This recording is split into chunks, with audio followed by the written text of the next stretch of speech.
Hi, this is Catherine Henry. Thank you so much for joining us today, learning about XR and how to get back to business. I couldn't be more excited to have with me two of the leaders, people who have been leading from the forefront in XR for years, here to give us their perspective on the challenges ahead of us and how to confront some of those challenges and to learn how to thrive and get back to business successfully with some of the tools and resources that they have been using successfully with their clients.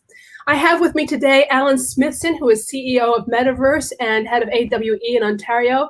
He is, as many of you know, a leading voice in XR for enterprise and innovation, who will share with us today his XR directory, basically a resource guide that'll help you better understand and navigate some of the issues with technology. But before that, I have the distinct pleasure of having with us Raffaella, who is the global head of XR innovation and strategy at Accenture. And I am a huge fan of Accenture. I feel that they are one of the strategic agencies that has really got it early on. They more distinctive than many of its competitors.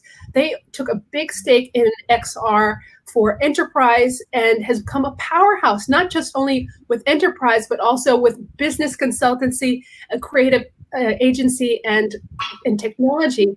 And they have done tremendous work. So without further ado, I want to introduce Raffaella and say thank you very much for being with us. Thank you very much for having me. Thank you. Hello, everyone.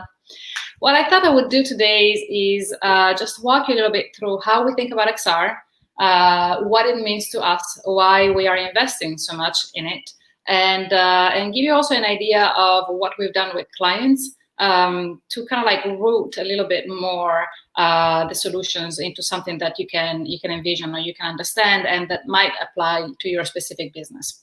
So without further ado, let me just walk you through a quick presentation. First off, we are a global company, 510,000 people worldwide. When we believe that there is a specific new technology in the market that our clients and consumers, but our clients will have to use in order to be able to truly compete in the post-digital era, then what we do is we invest and we create groups and practices to really push the boundaries and make sure that our clients are first movers and in a positive manner in anything that has to do with that technology. So if you're looking at things like blockchain, quantum computing, artificial intelligence, well, XR, so extended reality, AR, VR, MR, falls within that. That is why we launched the practice about 3 years ago. As you can see, it's a global practice. We have offices, hundreds of practitioners worldwide. We also believe that XR is very much of a strategic ecosystem play. That's why you will see us working closely with a variety of different partners and clients, from technology to CPG to manufacturing to resources and so on and so forth. And that's also why we all know each other in a way. So when we think about XR, the work that we do could roughly be summarized and grouped in 5 different areas.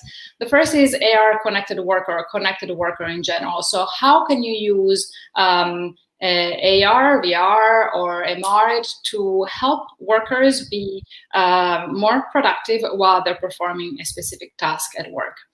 Immersive learning, so how to learn either from a technical perspective or from a behavioral perspective using XR.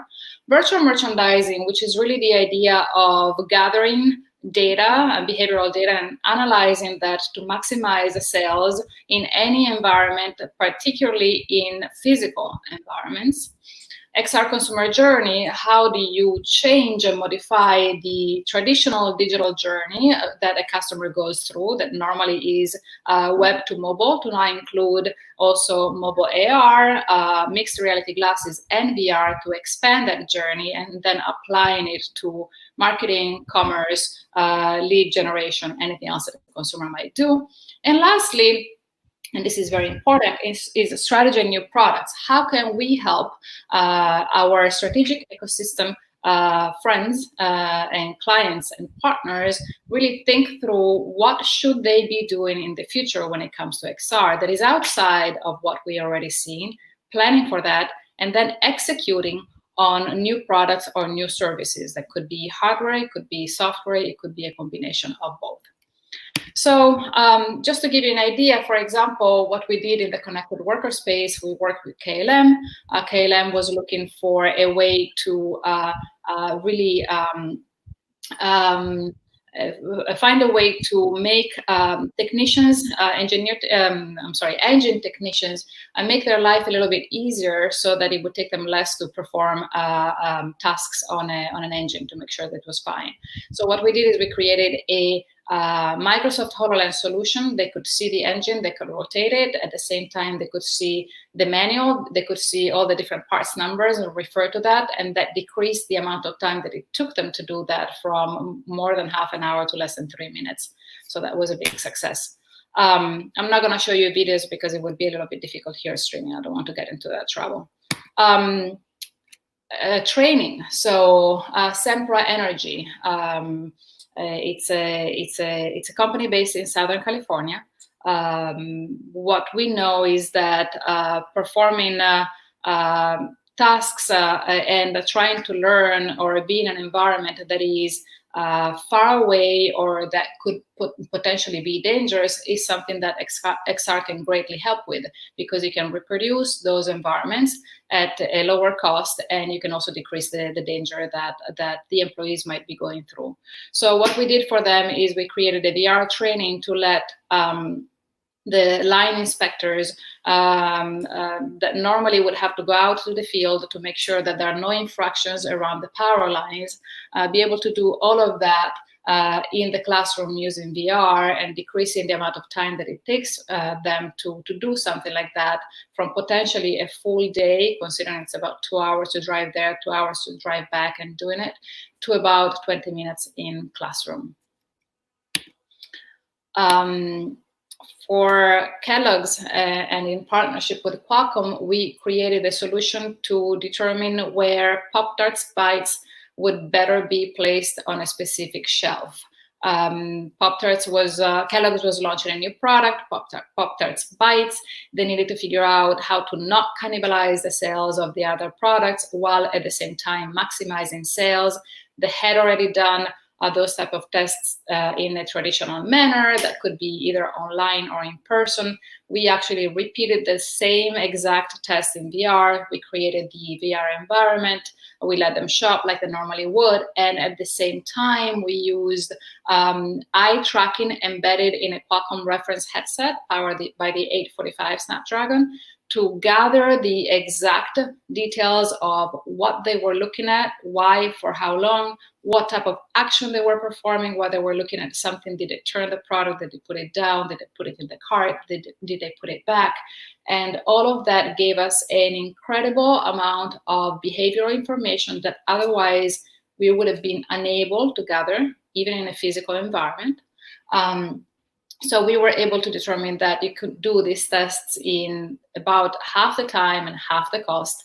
And the behavioral data gave us a different merchandising conclusion that increased total brand sales up to 18% during testing. Lastly, XR consumer journey. So again, as I mentioned, we are certainly looking for ways to give consumers what they are looking for. And they are looking for ways to be immersed in a situation, be able to manipulate a product, touch it, move it around, configure it, and collaborate with others remotely while doing that. So we took one specific industry to start. We took the hoteling industry and specifically the event planning industry. So the idea of going out and determining which one is the event room that might work best for my need, either for a wedding or for a corporate event. And we created a cross-platform solution. So going from mobile AR to mixed reality glasses. We actually built for the Nreal glasses, and finally VR. And we created one solution that allows the participants to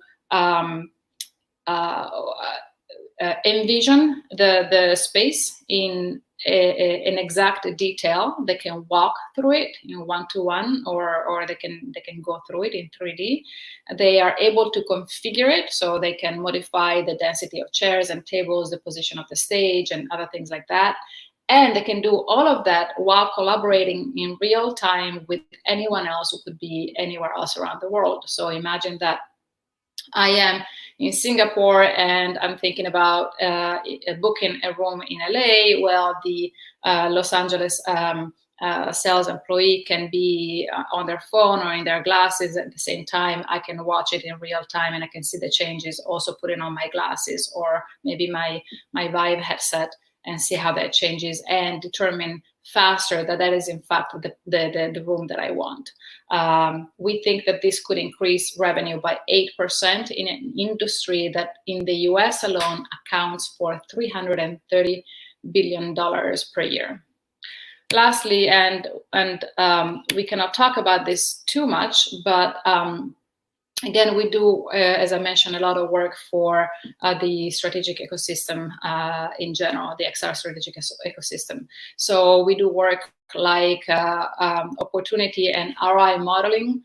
So looking out in the future, it could be 3 years from now, it could be 15 years from now. What does the world look like? How will XR be used? What could be the opportunity monetarily? What could be the opportunity from an organizational perspective? And how do we go after it? And the different clients obviously are looking for different ways to do that, depending on the business they're in and what part of the value chain of XR they're part of. But we also do development both on the software and the hardware side for XR hardware manufacturers and tools and vendors in general that specifically work in XR. I bring this up because it's I think it gives an even bigger breadth of the importance that we put around XR, and also because we are seeing a lot more work and a lot more activity, even just in this last grouping of offerings, which to us really shows that XR has taken a turn or a new step, and it's really at a different level compared to where it was even just last year. And I will stop here. Raffaella, thank you so much for that. I think that's really, it shows your dedication over time to this space. And I was just curious when you were speaking, you talked about, I'm going to look at my notes, the XR strategy. And I wanted to talk to you about the strategy and the reinvention of industry in this new virtual economy. I mean, a lot of clients, well, first, maybe you can talk to us about the conversion arc of your clients. You said you started this 3 years ago. I imagine that 3 years ago, it must have been a very different conversation to the kind of conversations you're having now. Talk to us about what that arc of conversion is and whether or not people really see the benefit of virtual as the new norm. Yeah, I would say that 3 years ago, certainly XR already existed and existed prior to that. We have clients, CPG clients that we've been working on virtual solutions and managing virtual solutions for them globally for the past 7 years, 8 years. But I think it was a little bit more limited if we're thinking about 4 years ago, 5 years ago. And a lot of the work was being done either just 3D assets, or it was done in the innovation labs. So it was more pilots, or it was small marketing activations. I think if we look at the 3 years, the last 3 years, the first year we're really concentrating on explaining what XR is in general, I think. And so a lot of the message was around that and going out and doing that. I think the second year we spent most of the time really starting to organize work around different areas and different buckets and starting to explain that and pushing that so that there was a more direct correlation to the work that clients were doing. And then this year, I think we're seeing it more as scaling of all of that work and a lot more strategy or creation of new services, new businesses. I would say new businesses in general when it comes to XR. So for us, XR is an at scale play. We're not so much interested in the smaller experiences that are just created to showcase something, and then they start and the end, and that's it. But we really are scaling our solutions, and we find that our clients want to do the same thing.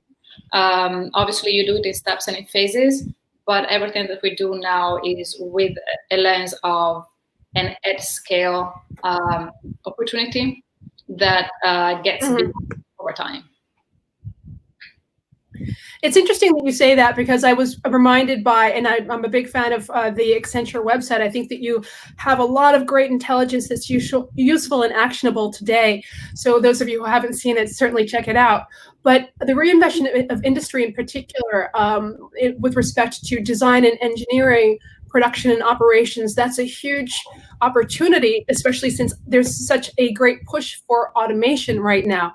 I mean, if this is a contact-free economy, on the one hand, you want to almost remove, I hate to say it, but remove the workers from the middle who are exposing themselves either to each other or further downstream in the value chain of activities to customers and suppliers.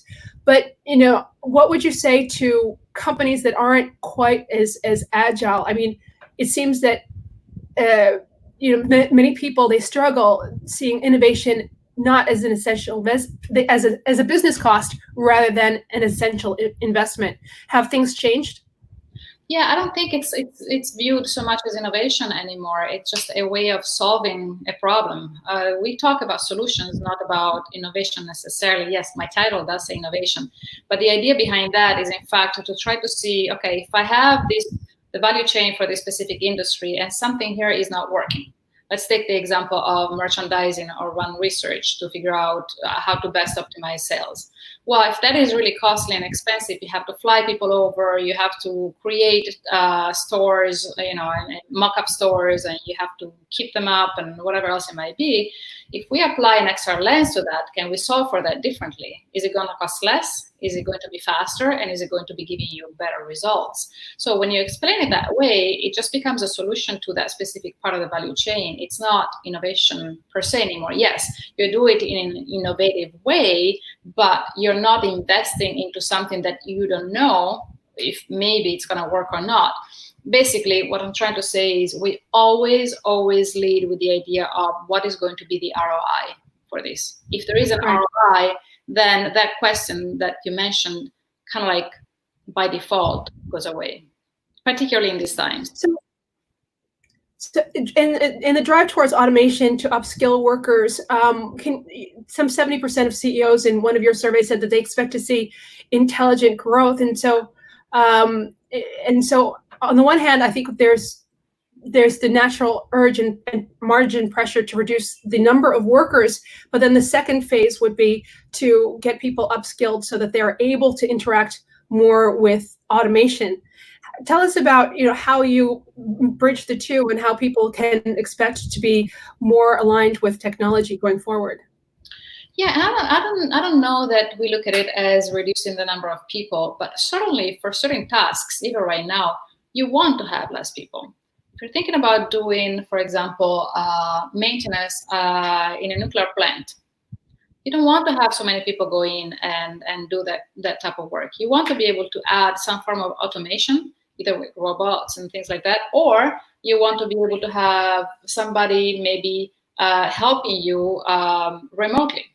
Or it's maybe the system or what you see through your HoloLens that already tells you what to do.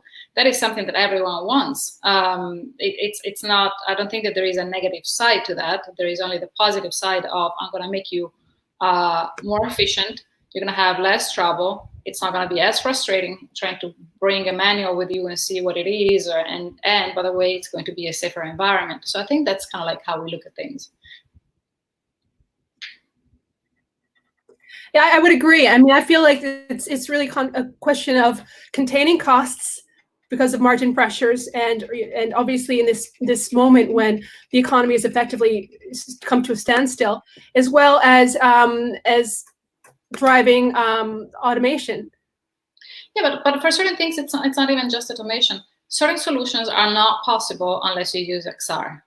When we started applying eye tracking to research, That behavioral data you would not be able to gather, not even if you had the tester next to you doing it next to you, because in order to ask them what were you looking at, what action were you performing while you were looking at that thing, what were you looking at before, and how that worked, they're not going to be able to tell you that because they don't know, because it's almost a subconscious type of behavior. It's a behavior that they're not aware of. So the only way to do that is to use sensors that are XR based. I see that my connection is really slow. I hope you can still hear me. I wanted to ask you about retail and the outlook for retail, because that's going to be really challenging going forward. What challenges do you see to getting that business back to business? Well, retail is not just physical retail. There is also digital retail. It has always existed. We just think that it's going to now be expanded in that sense. So I think that retailers are looking for a bunch of different things. They're looking for ways to connect with consumers a little bit in a deeper way, so that they can get better leads, or they know how to talk to them in a better way. And they can do that in XR. They certainly are looking for additional channels where they can sell. And there are more and more digital channels, AR-based commerce platforms, VR, maybe not so much yet, but certainly that's another thing. But they also want to be able to decrease their costs when it comes to setting up of those retail spaces and making sure that those retail spaces, again, perform as best as they can. So we have solutions for all of that, from a backend perspective, from an analytics perspective, from a connection with consumers type of perspective, all the way down to marketing and experiences. Last question, because I know that you're pressured for time.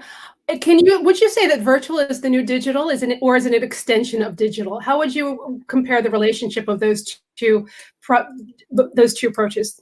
Oh, I just think it's a next evolution of digital. Yes, of course. It's not even. I mean, I don't think that anyone will be talking about virtual in a little while. It's just the way that things are done. The same way that no one tells you when they're using a lens, Snapchat, that's an Air lens. No one necessarily cares what's the specific name of that technology. It's just the way that you do it. It's just the way that digital is evolving. For those companies that are looking to, Yes, I can hear you.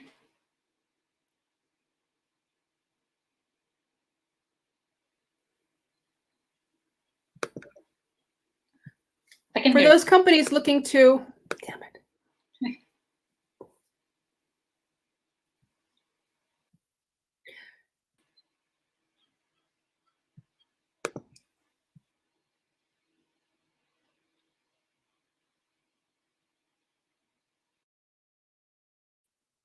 For those companies looking to, go ahead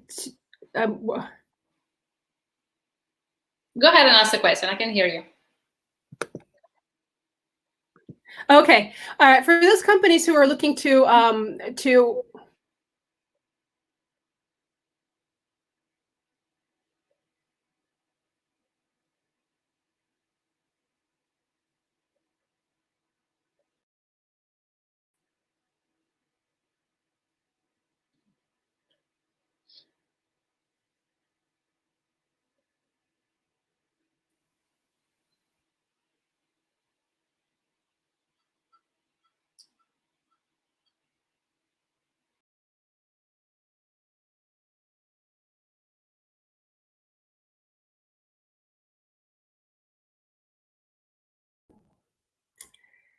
we seem to have got lost with this one, and I'm going to try to get Raffaella back on, at least for last comments about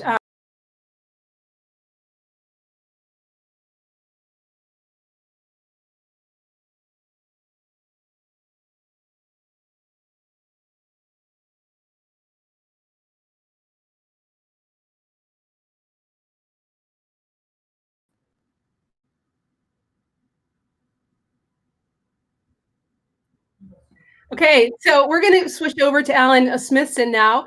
Alan, thank you so much for joining us. I'm sorry about the interruption in the program. We'll be sure to slice this back together and make sure that we are up and running. But joining us. Well, this is part of the structure. Raffaella, she's very busy, and I'm assuming she had to go anyway. So thank you, Raffaella, for teeing this up and for sharing all that great knowledge. Well, Alan, I know that you have. Hi, bud. Hold on, I you have been putting together my pup has some very valuable routine. You're going for the sympathy mode. Milk it all you can. Everyone loves to see my pets on board. This is Sam, everybody. Listen, Alan, I wanted to say one thing is that years ago when we first met with your brilliant wife and business partner, Julie, you said to me that, one of the keys to your success is that, 2 words, add value. And that's one of the things I want to compliment you on, is that you have consistently added value in every interaction that you've done. And I follow your posts very faithfully. And I think that you do that very well. And that's one of the reasons why you are globally renowned speaker and thought leader in this space. And today you're going to talk to us about the XR database, which is a new resource that you've created. Can you tell us more about what that is and why you put it together? I know that you worked together with the VR/AR Association, I'll go through all of it for sure. Yeah. Yeah. Thanks. So I'm going to share my screen if I can. So first, I'll just let you know that we pulled together at the beginning of COVID-19. So I live in Toronto, Canada, and we've been on lockdown since March 12th. So we've been, hanging out at home a lot. And, about a week into it, we realized that we started getting demand for people looking for VR collaboration tools for, Zoom meetings and all of this. And Terry Schussler from Deutsche Telekom came and said, hey, there's a huge demand for XR collaboration tools at this point, and now is like this inflection point where nobody knows how to use them. There's too many out there. What do we do? So we sat around and we said, well, what do people need? They need a guide as to what this would be, and they also need a resource tool to help them decide which tool would work best for them. If you have a meeting for 5 people, it's a different tool than if you have a meeting for 50 people or 500 people. So if you have a small design meeting, it's different than a conference.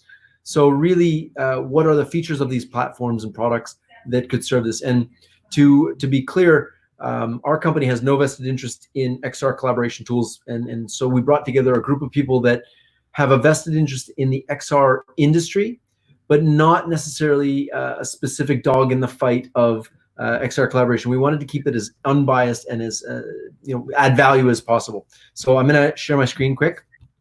There we go. Okay. And you should see my screen there. Let me know when you can see it.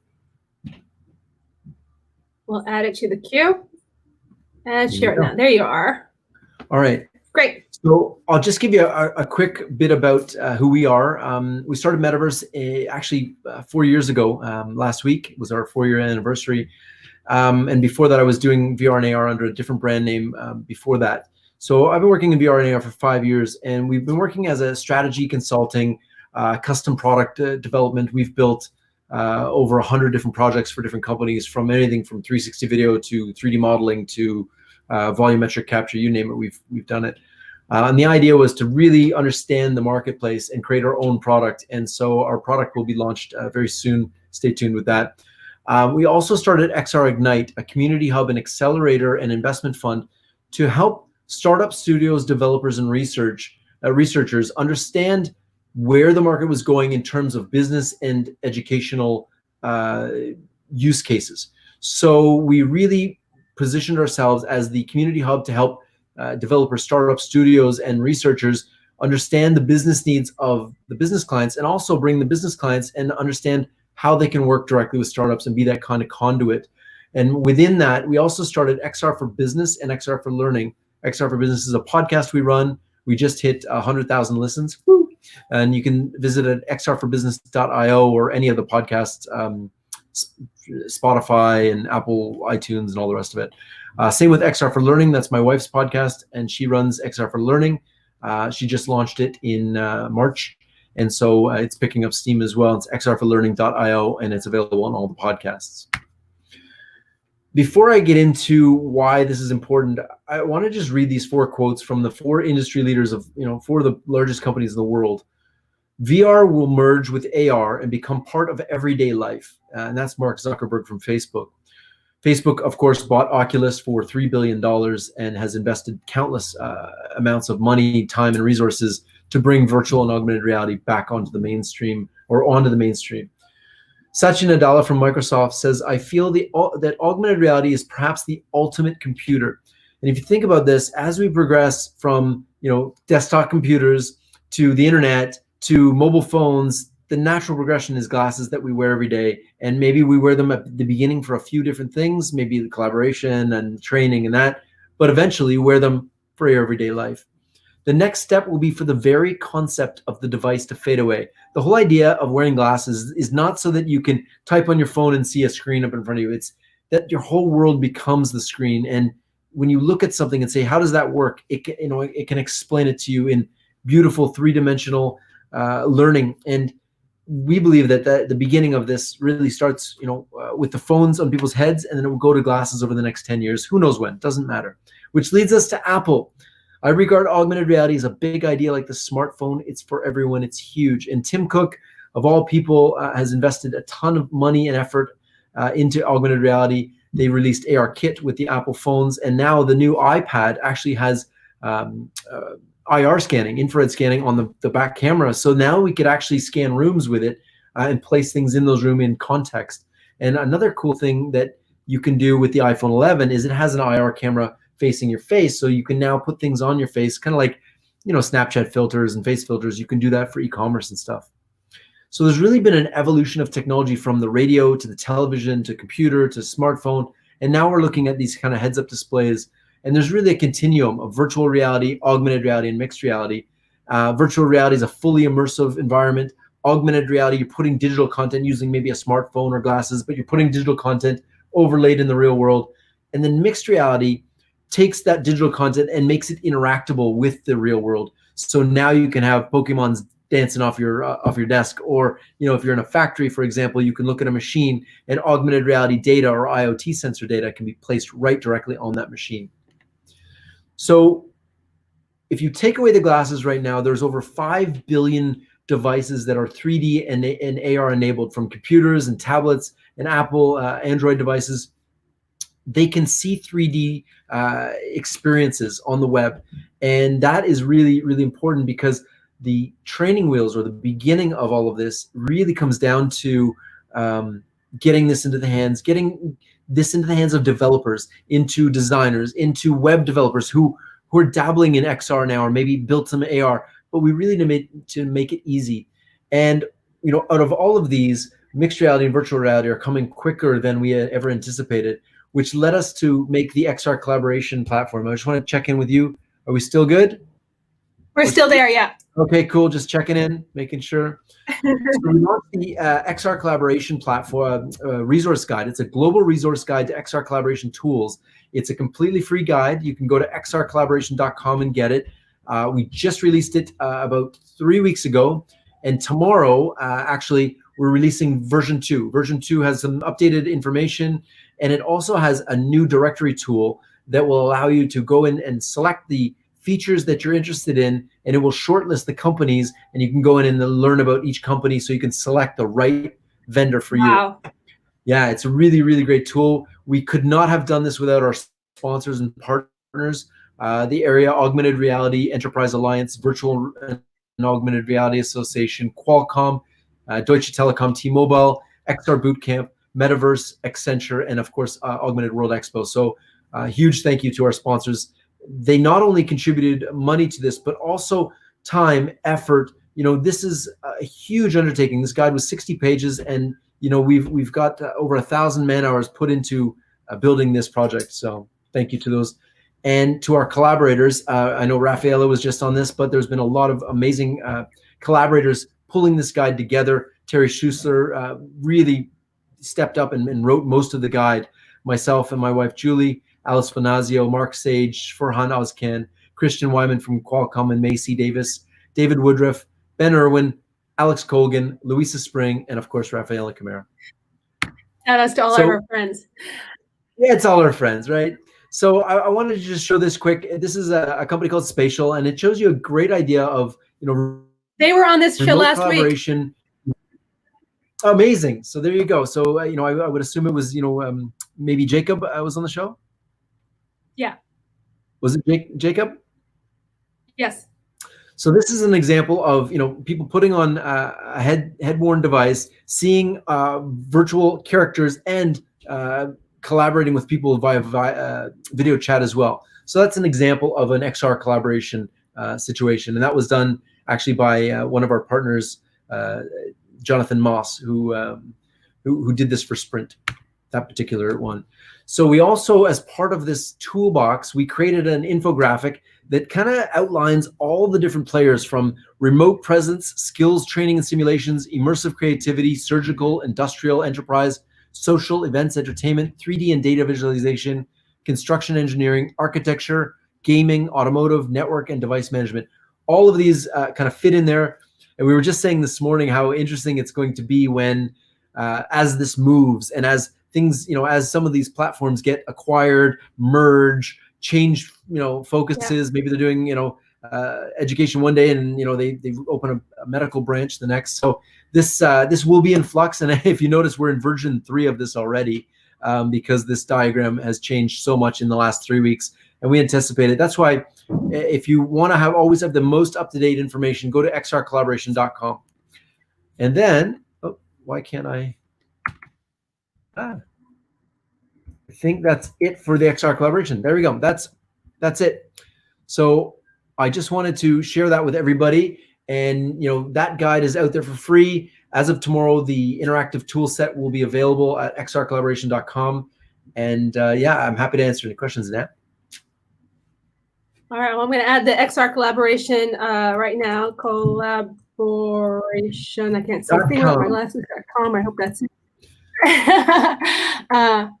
I hope I spelled we're really, it properly, really excited about that. A lot of hard work went in, and it will really, really help businesses, schools, teachers, HR managers, anybody looking to have a more visceral experience. So we are doing a lot of this right now. We're doing a lot of the 2D Zoom calls, lots of people, but it's missing something. It's missing that social presence, that feeling of being in the same room with people.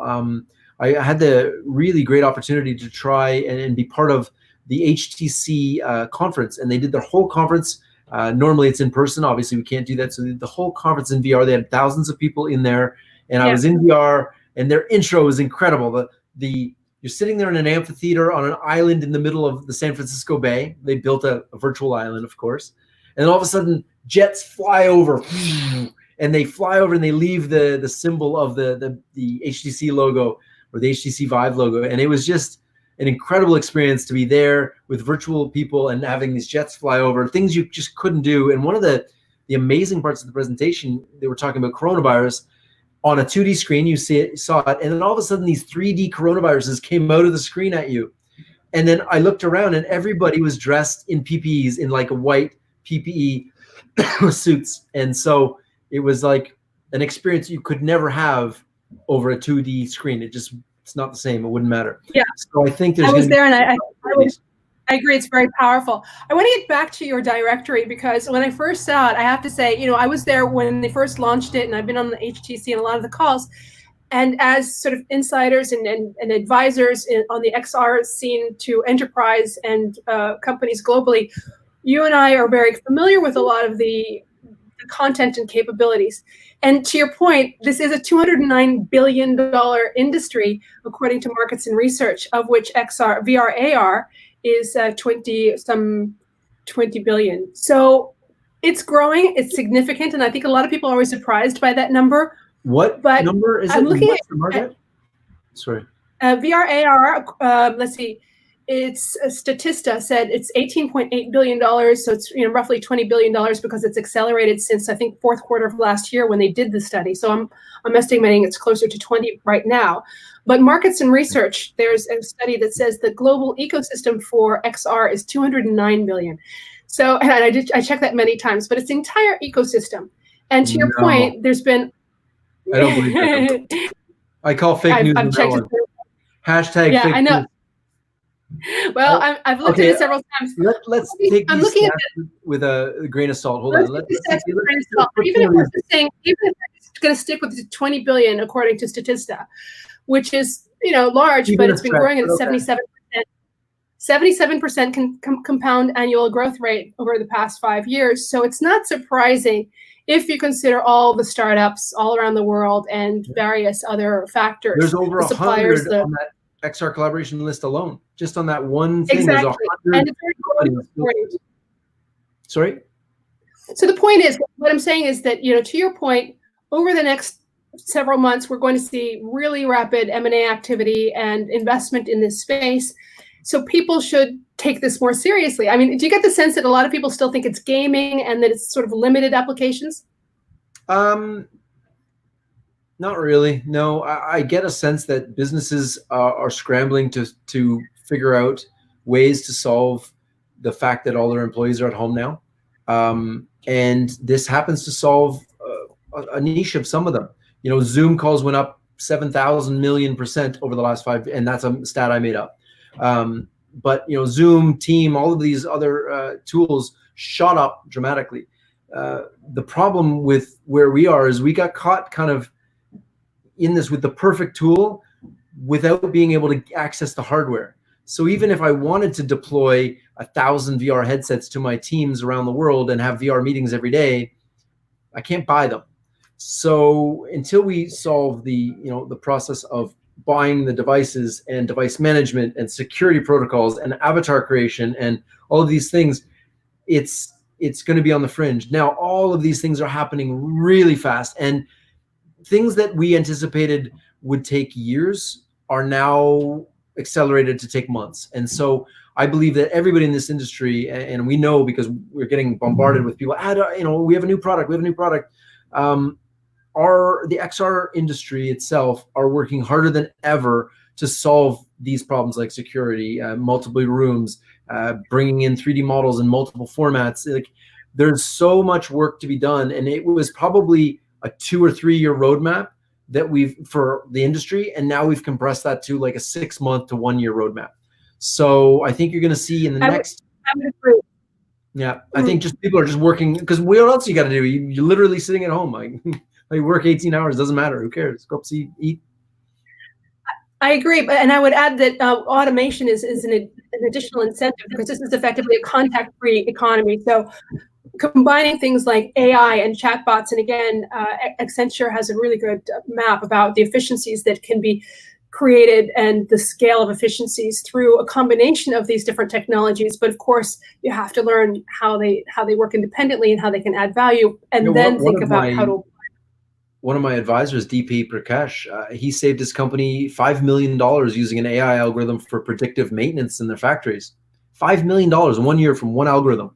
So like, there's huge amount of value being generated here. And Raffaella mentioned real-time XR collaboration, or not collaboration, but like expert remote assistance and stuff like this. And I think you're going to see a lot more of that with the 2D phones that people have, being able to hold up your phone. I don't know where my phone went, actually. Being up to hold up your phone, and the other person on the other end, can't travel right now, but they can still help you by seeing what you're seeing and annotating on your device. And I think it's going to be a nice path between the mobile devices that everybody has and things like the VR headsets that we want people to buy, and also the next progression would be the AR headsets. And then when it gets past that, you really want to get to something that like the North glasses, where you have something built into a pair of glasses that looks like normal glasses. These are AR glasses. They have a projector built into the side here, and they shine on the edge, and they're AR glasses. They are monocular, so I can't really see, it's just a heads-up display. But this is where we're going from this. Yeah. So we're getting there, and we're getting there really quickly. And I think, to be honest, I really think this whole industry, a fire got lit under it in the last 30 days. And everybody that I talk to in this industry is scrambling like crazy to just try to service the inbound leads. Every company in the world that sells something now needs to sell it online. Like, I can't even go to my local store and buy something. I can't. It's not, even if I wanted to, I can't. So how do we get those smaller retailers online, get them, the tools they need, virtual try-ons, the ability to see products in AR and through just 3D, I think is really, really important, and it's coming fast. Well, I really think that your guide and these various iterations are going to be tremendously helpful. One question, though, I mean, I had Scope AR on last week, and I absolutely love the fact that they were able to use this, to your point earlier, that for remote facilities and operations management, project management, et cetera. So there are a number of different startups that are there to address these issues that many companies are facing. But it takes a lot to understand not only the technologies, but also wade through all of these different proposals. So what are your services, and how do you help companies navigate all these? Sure. So we actually built a tool called the XR Industry Mind Map that was supposed to launch at Mobile World Congress with one of our partners, Deutsche Telekom. And unfortunately, Mobile World Congress got canceled. But the tool, we are actually going to repurpose the tool. The tool is a VR tool that you went in VR, you came in this beautiful world, and these nodes exploded. And they were industries. So you chose your industry, whether retail or automotive or whatever it happened to be. And then once you chose your industry, the industry would lock in and you would say, what is your use case? Training, marketing, sales, whatever it is you wanted to do. And when it would lock in your industry and then your use case. And then the last one was technology, 360 video or AR, or how do you want to do this? And by answering those three questions, the industry, technology, and use case, we are able to shortlist the companies that match your criteria. And so that is one tool that we're introducing, so that you can get to at least a short list of companies that can serve your needs quickly. The next tool is the XR Collaboration Directory and Guide. That's online at xrcollaboration.com. And there's some more tools that we'll be introducing shortly. We also are releasing our own product mid next month. So stay tuned for that. Okay, I'm looking through some of the comments because I can't see them on the screen, so I've got to look them up on my phone. And we've got a question that says, what has changed after COVID? I think that you've just explained that is the boom of interest, but how do you scale these? We're all working harder than ever now. Yeah, and how do you scale these innovations with your customers? Nobody knows that yet. Yeah, to be honest, sorry, who is that? It's Niz is one of my members of my collaborative in New York City Tech Creatives. So how do we scale this out? The answer is nobody really knows yet. Everybody's scrambling to figure that out. I know Spatial's got some pretty big deals. Glue is another company that's doing some pretty big deals, but everybody's still in that kind of pilot, low scale. Maybe we scaled it out to 20, 30 people, maybe 50 people, maybe 100, but I don't think anybody's truly put out this XR collaboration at a true enterprise scale of thousands yet. So I think there's some massive opportunities here. Like I said, there's over 100 companies that have started this, and they're slowly figuring out what people want. And I love the fact that some companies are pivoting their entire business model to serve the needs of the new reality right now. So Spaces, for example, they were a VR entertainment company. They built amazing VR games, and they have this whole out-of-home entertainment center. They now are closed. Their business is zero. They went from ramping up, growing like crazy, to zero. So instead of sitting there crying about it, they took the technologists that work for them and they pivoted and made a virtual reality experience, XR collaboration experience, where you can be in VR and also take your VR and put it on your Zoom call. So now you can be in VR and the rest of the world can see you doing your stuff in Zoom. So they've kind of combined XR collaboration with Zoom. And I think it's those kind of amazing quick pivots that are going to really make or break the next generation of all XR collaboration and all XR companies, to be honest. It's what you do now in the next 90 days, really. Yeah, that's what it will set the course of your whole company. Sorry. Well, that's the thing. I think it's all about agility. And that leads me to the next question, which was, do you think sort of the horse and egg question is whether or not this has going to outlast this pandemic? Are people going to use it as a crutch? And how do you think people can learn to actually start adopting these throughout their business operations ongoing? Well, I think once you find a use case that serves the needs of your company better than anything else, it's like any technology. I think a lot of businesses are really going to seriously consider sending somebody on a plane to go have a meeting they can do over Zoom now. So are we going to go back to normal? No. Is XR going to be a mainstay in certain businesses for things they need. For example, Ford, for years has been designing cars in VR. For years, their management has gone in, they approve them, they have photorealistic looking vehicles. I had, Elizabeth Barron on. She was the head of XR for Ford for years. She was on my podcast, and they've been using it for years and years and years. Now they're just expanding that program so that other people in the organization can use VR to learn. So I think you're going to see companies that already were using it expand it, and companies that never used it before getting their feet wet and trying it. And the ones that find real value will continue. The ones that don't find real value will have a bunch of headsets lying around. They can, figure out other things to do with them. So I think we're at a very interesting inflection point where the devices, this is an Oculus Quest, no cables, no nothing. I just put it on, I'm ready to go. That is where we needed to be, and we're there now. So it's just a matter of becoming, what is the best use case for this? Is it design? Is it, is it collaboration? Is it social? So is it just meetings? Is it conferences? And we're just learning that and figuring it out. But once you go into a VR conference, you can't go back to a 2D screen and expect the same visceral feeling. It doesn't work.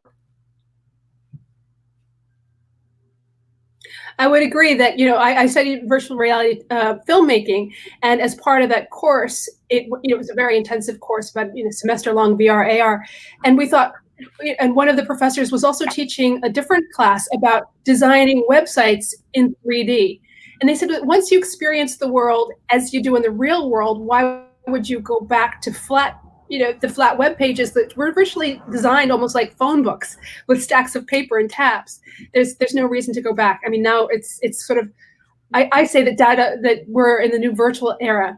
It's not digital anymore. It's all about virtual. Would you agree? Question. When was the last time you saw a website that had 3D in it, where you could spin an object and interact with it just in 3D, not AR, just in 3D?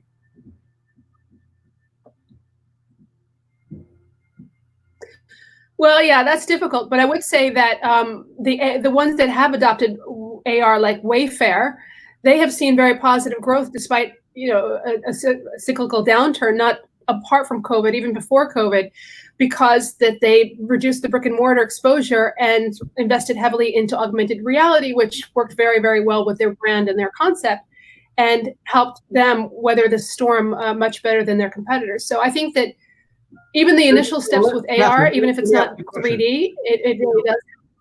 So realistically, Wayfair, Amazon, all of these companies are using 3D now. When was the last time you actually saw it in the wild? I'm sorry, you broke up the last part. When was the last time you saw 3D on a website in the wild? Like not within your XR content, but just you're surfing the web and you're like, oh, that's really cool. When did you see that? Yeah, I can't think of it. That's the point. We have this technology to make 3D on web. That's once people get 3D on web and they're like, holy crap, this is amazing, then they're never going back to 2D. And then that will catapult into XR, into other things like AR glasses and that sort of thing. So here, let me pull something up quick. Let me just pull something up. I know that the Parsons School of Design, they started to teach how to design 3D webs, and I think that's going to be amazing, especially once we have WebVR. And to your point earlier, it's really frustrating that we don't have access to the equipment that we need to access VR as quickly as we'd like, because I know there are a lot of people, some of my clients included. I just got off a call earlier where they said, yeah, we'd like 1,000 headsets. And I was like, well, so would everybody. Unfortunately, that's you and everybody else. A bit of a drawback. All right, so here, let me show you something quick. I know, exactly. Let me just show you something quick here. Whoops. One sec. Let me open it up there. So this is something we built there quick. And meanwhile, all right. I'm gonna zoom you in. All right, there you go. See if I can do that. So we built this little, 3D configurator of a car. It's pretty straightforward. But I mean, this was all built on the web. So, being able to add these things to your website directly is pretty impressive. And nobody's using this technology right now. Now I'm struggling because I'm doing it backwards through a phone, through a screen. So Apologize. There we go. It looks great. We can see it very well. And your point is very well taken. Yeah. Actually, I probably should have just done it on the screen and shared the screen. But it works on a phone, works on a screen. I think, to be honest, But that's the cool part is you can actually see it on the screen and play with it. And I think that it's one of those skills. The design skills are really going to be in need, and 3D modeling and scanning is amazing. The tools to make these things need to be easier. The tools are a pain in the butt. So we actually have this internal thing that dealing with 3D is a pain in the assets, because when you get a 3D object off of TurboSquid or CG Trader or Sketchfab, and you get it, and you're like, okay, well, I downloaded the OBJ, the FBX, GLTF, the USDZ, and then I drop it in, and then I gotta put all the, it's got 1,500 textures. We need to come up with the beta versus VHS. Right now we have OBJ, we have 40 different model formats and nothing synchronized. So, the world was moving to GLTF when Apple said, no, we're going to give you USDZ, and that's the Apple format. So, well, there are new startups who are looking at just that. I'm hoping to have one of those platforms on in the near future. I think that that's definitely a consideration, especially given the steep learning curve. I know a lot of people are struggling to learn Unity and Unreal Engine, and that's great, but it takes a really long time until you get good at it. It'd be great if there was a platform that was web-based that you could learn in under an hour. Well, there is that. That's what I'm hoping to have on our show. We'll definitely try to do that. And if you're watching out there and you have a solution, please hit us up. Any last words about sort of how to survive and thrive in the digital economy for those people who are looking at their skill sets and they're thinking, hey, how can I bone up and be prepared for the future and be aligned with some of these trends? Because there will be the new, this is my thing about virtual versus digital, there will be that new path that says, hey, listen, we've got new platforms, new ways of engaging people, new, the new YouTube, the new LinkedIn, the new everything, resources, to your point, will be new platforms that are emerging. So there will be job opportunities and automation and all sorts of things. How would you suggest that people think about upskilling and getting their heads around this new economy? So I've been teaching my kids some stuff as well, and I think it falls exactly with everybody. The world is moving to 3D, spatial computing, and there are certain things that you need to understand about that. 3D modeling is going to be a massive job. Scanning, anything where you create 3D assets or create, when I say 3D assets, it could be a 3D version of a mug, or it could be a 3D version of this room.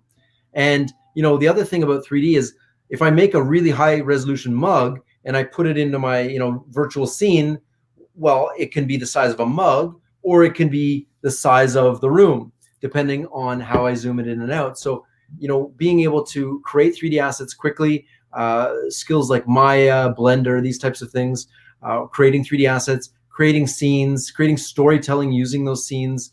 360 video, I know, it kind of had this huge peak and then dropped off a bit, but I think there's still a huge market for 360 video. I just spoke with. We need a lot of content. We do, and as the headsets, like, trust me, Oculus and HTC and what's the other one, Pico, these VR headset companies are scrambling to make them as fast enough. So we're going to have a point in the next kind of 3 months where there's lots of these headsets flooding the market. And if we can get them in the hands of business, leaders, and start the business leaders down the path of putting them on and having meetings and realizing the value, then it'll trickle down through the whole organization. So my advice to anybody in this industry is, if you have a VR headset, be in it every single day, figuring out what works, what doesn't work, learn 3D, learn Unity, Unreal Engine, learn the tools of the trade, and really just start making stuff. I would agree. I mean, even if you look on websites like Google, I'm a big fan of AI and how it links to, say, chatbots and robotics, because I think that given the pressures on customer service and everybody trying to do things online, we will see a migration there. To your point, CGI environments that are created with all these creative software platforms. A lot of these are being offered at steep discount rates right now. So if people have time to explore it, it's a great time. We just signed up for a $1,600 course For our daughter, it's the whole Adobe suite on, I want to say Udacity or Udemy, I can't remember, but it was $1,600 retail rate. We bought it for $34. So there's all sorts of these opportunities for you to learn, pick up a new skill. You're sitting at home doing nothing anyway. Learn something. Do not waste this valuable time. Either be with your family or learn something or be out selling something. Like, do not waste this very valuable time when the entire planet is a level playing field. Doesn't matter if you have fancy suits or anything. As long as you have internet, you can compete with anybody in the world right now. And this has never before happened in human history. So the entire global playing field is level. There you go, Alan, adding value as always. Thank you so much for joining me today. It's been a delight, as always, to talk to you. And I encourage people to go to check out xrcollaboration.com and download, or at least look at all of this information. There's a wealth of it out there. It'll give you a sense as to where this contact-free economy is going, how to position your business and even your career so that you can get back to business. Alan, I thank you again, and thanks everybody for watching. Check you out next week with head of Tribeca, the Venice Film Festival, and Tupac Martyr, who is a multiple award-winning creative. Thank you so much, Alan, and all the best to you. Catherine. Awesome. All right, Cheers. bye everybody out there.